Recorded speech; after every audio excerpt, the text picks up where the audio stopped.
E aí, pessoal? Então, eu queria começar hoje uma coisa na verdade, eu queria começar já faz um tempo já, que era compartilhar com vocês alguns estudos que eu faço com alguns livros, tá? E, bom, eu queria começar do começo. Esse livro aqui é um livro de um aluno do Sócrates chamado Xenofon, um livro escrito há mais de 2.300 anos atrás, tá? Ele chama The Art of Horsemanship. Infelizmente, apesar de todo esse tempo, nós não temos ele em português, tá? Então, indo direto ao ponto, não sei ainda como vai ser direito a dinâmica, mas eu imagino que eu vou tentar ler um capítulo aí por dia. E hoje eu vou começar do capítulo 1. Ele tem um prefácio aqui do tradutor, mas eu não achei nada muito interessante aqui não. Sei lá, acho que a gente pode pular. Se você quiser ler, você compra o livro e lê.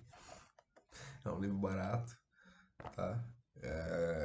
Tem na Amazon Brasil, inclusive, se eu não me engano. Esse aqui eu acho que eu comprei da Amazon Brasil, tá? Mas tá aqui o preço dele, $11, R$10,95. Então, vamos lá. É um livro curtinho também, tá?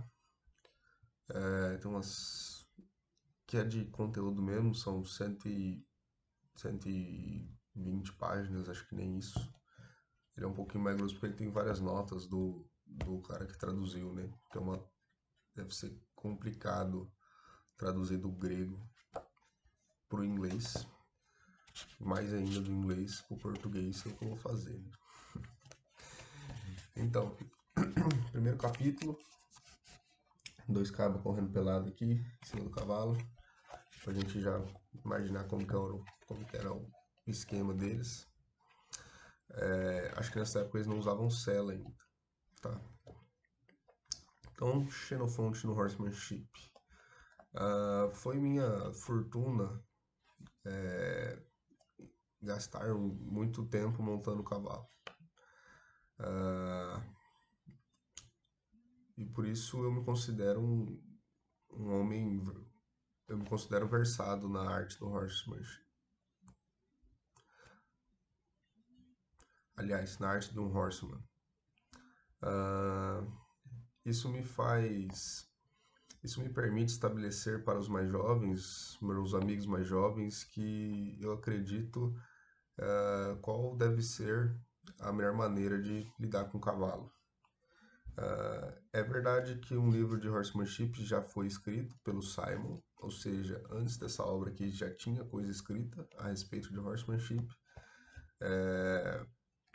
Eu quero dizer, o homem que foi dedicado uma estátua de bronze na Eleusínio, em Atenas, com seus feitos em relevo em um pedestal. Tá, esse livro do Simon aqui, pelo que eu vi, ele se perdeu, tá? Essas coisas de coisa muito antiga e tinha invasão, tinha guerra, tacava fogo na cidade e acho que se perdeu. Ainda assim, eu não devo riscar do meu trabalho todos os pontos que eu concordo com ele, mas eu devo ter muito mais prazer passando para os meus amigos, acreditando que o que eu falo com mais autoridade, quer dizer, acreditando que o que eu falo tem mais autoridade porque um famoso horseman como ele pensa como eu penso. E de novo eu tento deixar as coisas mais claras, qualquer coisa que ele omitiu mais clara. Que acho que ele quis dizer basicamente que não é porque já estava escrito que ele não se permitiu escrever novamente, né? E pelo jeito ele deu uma cutucada no cara, falou que ia escrever melhor ainda, né?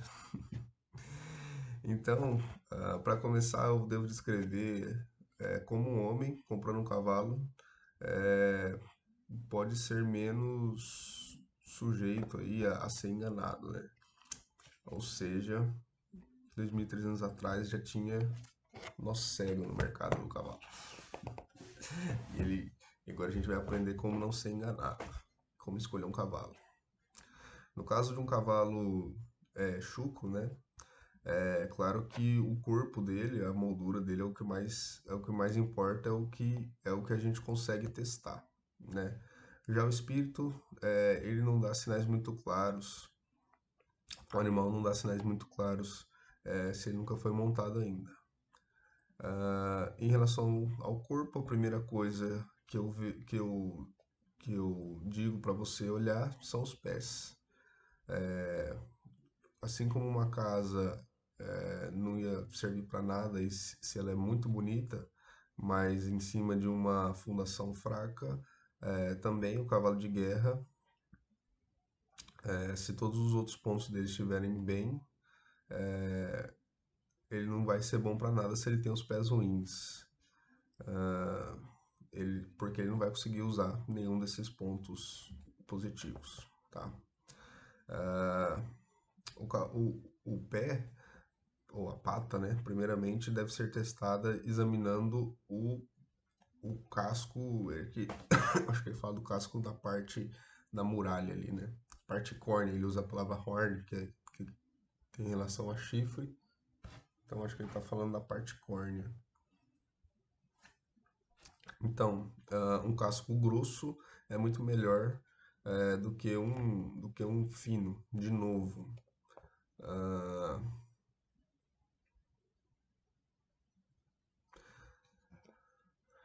Você deve notar se o casco do dedão para o calcanhar, ou seja, imagina, da ponta do casco até o boleto, se ele vem reto ou se ele deita. O pé, vou falar membro, tá? Mas essa relação aí do dedão até o boleto, até o calcanhar, ele usa aqui, né? Mas imagino que seja o boleto. Ah, Essa relação, quando ela é muito reta, o que a gente chama de ranilha, é, ela vai ficar fora do solo, ou seja, aquele casco que a gente chama de encastelado, com ângulo muito reto, a ranilha não fica em contato com o solo, tá? Ela atrofia. Ah, Enquanto cavalos com esse ângulo muito baixo, quando caminham na, aliás, caminham com a parte mais dura e a parte mais mole do pé ao mesmo tempo, como um homem ajoelhado. Aqui o que eu imagino que ele está falando é que o casco, como tem uma angulação muito deitada, o boleto pega no chão, tá?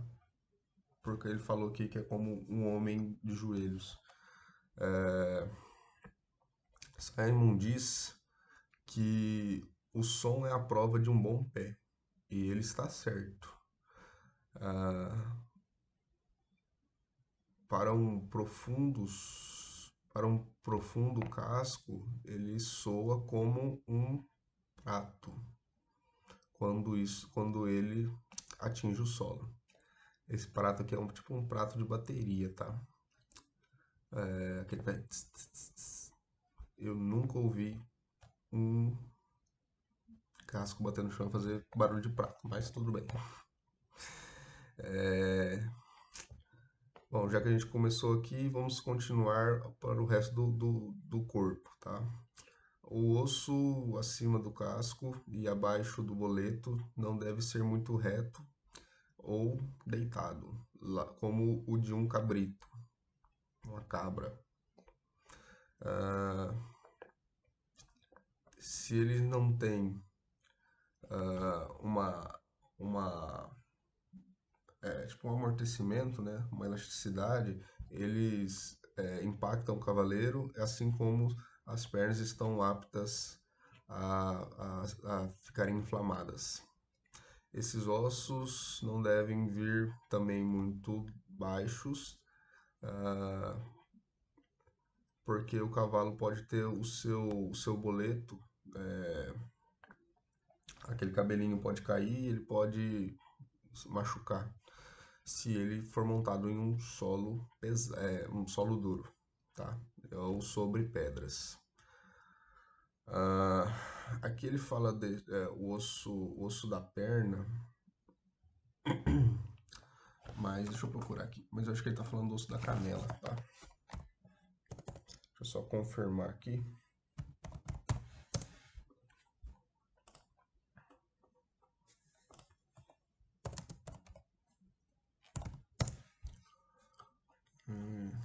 Eu procurei o osso da canela aqui no Google Imagens e apareceu vários ossos velhos. Deixa eu procurar aquelas imagenzinhas bonitinhas de cavalo.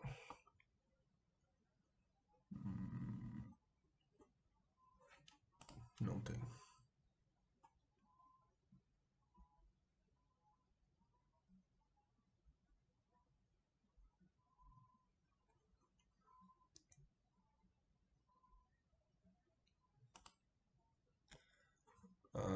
Aqui tá falando que o shank bone seria a tíbia, tá?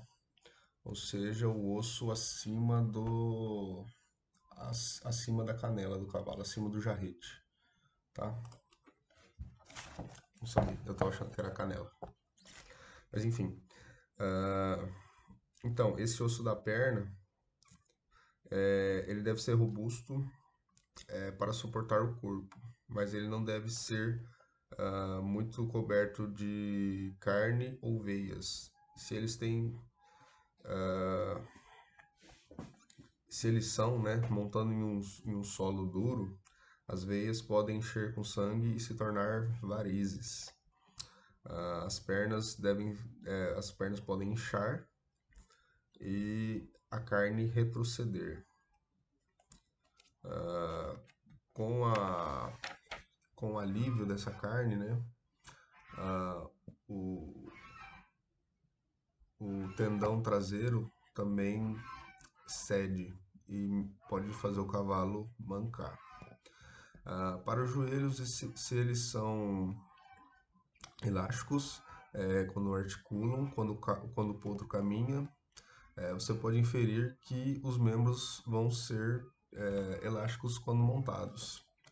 Conforme o tempo passa, todos os potros ficam mais e mais elásticos nos joelhos. Joelhos elásticos são muito estimados.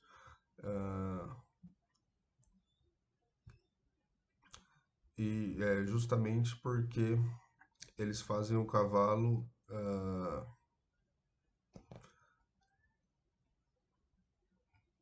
eles deixam o cavalo mais macio e menos propenso a tropeçar, tá? Do que os rígidos. Ah, aos membros anteriores,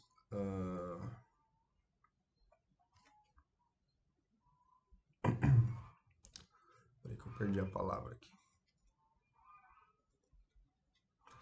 Tá. Membros anteriores robustos, abaixo dos ombros, parecem mais fortes e graciosos, assim como num homem. Quanto mais amplo o peito, mais bonito e mais forte esse é. E mais naturalmente adaptado a carregar as pernas separadas sem interferência. O pescoço não deve ser, não deve sair do peito como o de um javali, mas como o de um galo. Deve emergir, né? Deve sair reto para cima até a nuca e ser esbelto no seu arqueamento. Onde eu estava? Enquanto a cabeça, embora ossuda, deve ter uma mandíbula pequena. O pescoço deve proteger o cavaleiro. Olha que interessante, né? Num cavalo de guerra, realmente, na época que você podia tomar uma lança, uma flecha, né? Um cavalo com pescoço grande e para cima, né? Te dava uma proteção. Nunca tinha pensado nisso. E o olho vê o que está, ah, tipo, o olho chega antes do pé, né? O cavalo, nesse shape, né, nessa moldura, pode se machucar menos, mesmo se ele tiver, mesmo se ele for muito espirituoso. Para isso, não arqueando o pescoço,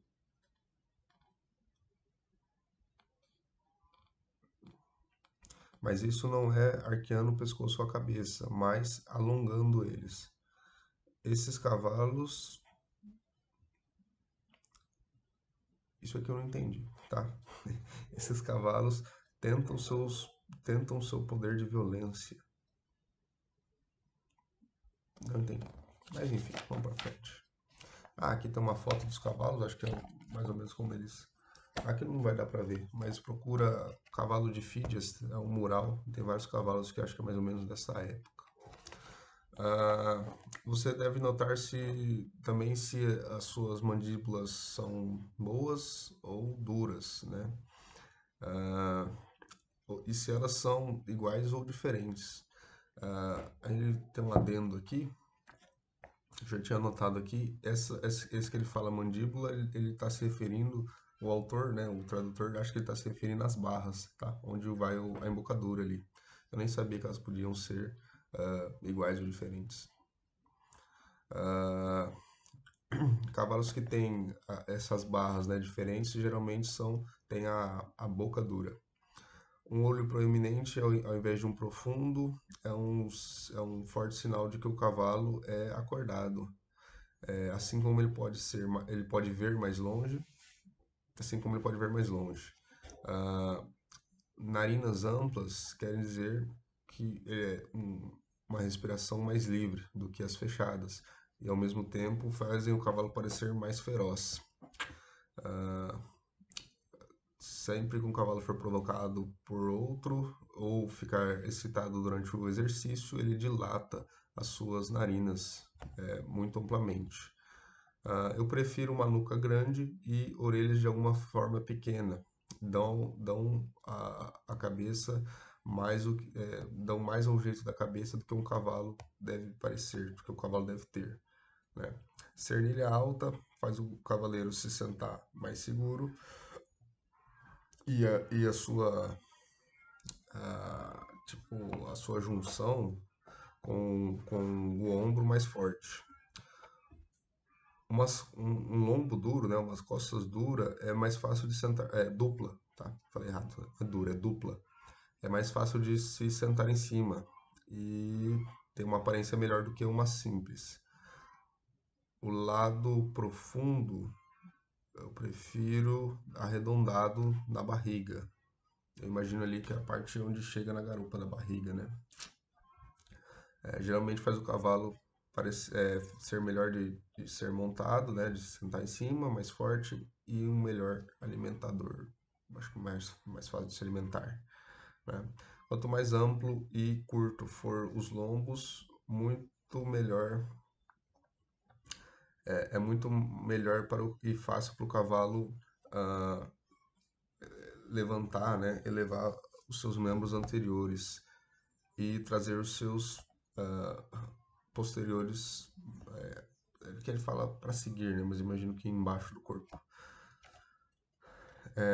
E também a barriga parece menor, o que, quando ela é grande, ela não é só desfigurada, mas faz o cavalo mais fraco e mais incontrolável, tá? Os quartos devem ser amplos e cheios em proporção para os lados e o peito. E todas essas partes, se forem firmes, devem ser mais leves para correr e fazer o cavalo ah,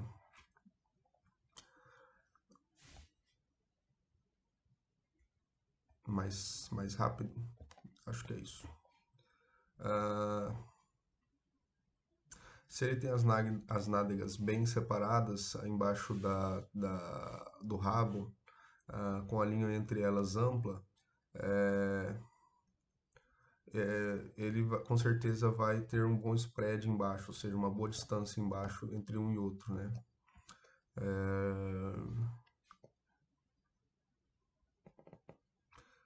E fazendo isso, ele vai ter uma aparência mais forte e mais orgulhosa, né? Das duas formas, quando ele tiver. Aqui ele usa gathering himself, mas eu imagino que é se reunindo, né? Quando montado, e todos os seus pontos vão ser melhorados, tá? Você pode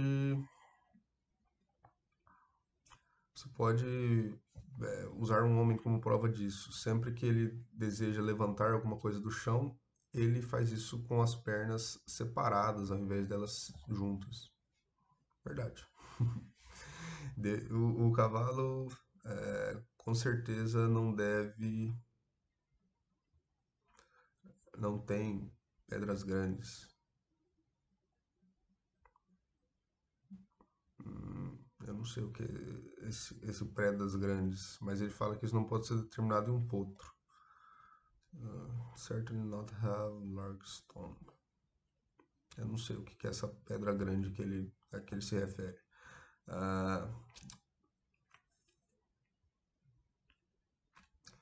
Assim, para os jarretes abaixo, ou aquele osso acima do jarrete, né? E assim como vamos lá, assim como o jarrete, aquele osso acima do jarrete, que seria a tíbia, o boleto e o casco. O que eu disse agora, ele está falando do posterior, ele diz a mesma coisa para os anteriores, tá? Eu vou estabelecer, para não errar, uma marca, né, para você determinar em relação ao tamanho, que um cavalo sempre, um potro sempre vai ser maior o que tiver o osso da canela